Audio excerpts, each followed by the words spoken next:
चला आज बनवूयात अमेरिकन तांदळाचे अनारसे. तर माझ्याकडे काही इंद्रायणी तांदूळ नाही आहे, जुना तांदूळ नाही आहे. जो मला वॉलमार्टमध्ये भेटला तर तो तांदूळ मी 3 दिवस पाण्यामध्ये भिजत ठेवला आणि आता 3 दिवसानंतर मी थोडासा सुकवला. थोडासा ओलसर असतानाच मी तो मिक्सरमध्ये बारीक वाटून घेणार आहे.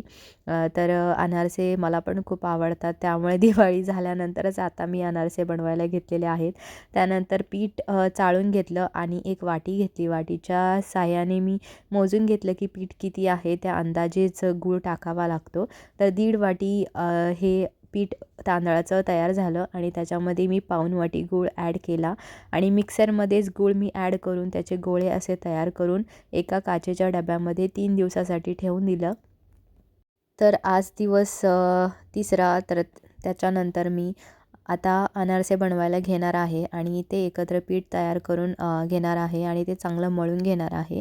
तर थोडंसं दुधाचा हात लावून मी मळून घेणार आहे चांगलं, म्हणजे ते चांगलं एकजीव होईल आणि त्याचे अनारसे मस्त व्यवस्थित थापता येतील.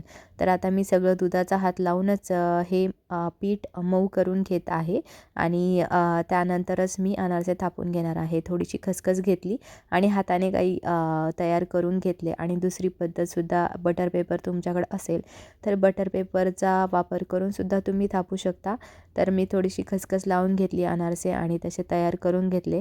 तर ही माझी तिसरी वेळ आहे अनारसे बनवण्याची. पहिल्यांदा मी बनवले होते तेव्हा खूप छान झाले होते. दुसऱ्यांदा केले तेव्हा माझं पीठ पातळ झालं होतं, म्हणजे खराब झालं होतं ते पीठ. आता ही तिसरी वेळ आहे बनवण्याची आणि ह्यावेळेस खरंच खूप चांगले झाले अनारसे. तर आता मी तळून घेत आहे आणि त्याला खूपच वेळ लागतो अनारसे तळण्यासाठी.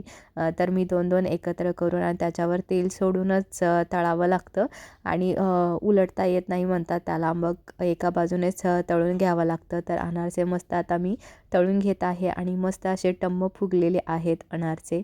तर कसे वाटले तुम्हाला केलेले अनारसे नक्कीच कमेंटमध्ये सांगा. आणि व्हिडिओ आवडला असेल तर नक्कीच लाईक, शेअर, सबस्क्राईब करायला विसरू नका. भेटू आपण पुढच्या व्हिडिओमध्ये. तोपर्यंत बाय बाय.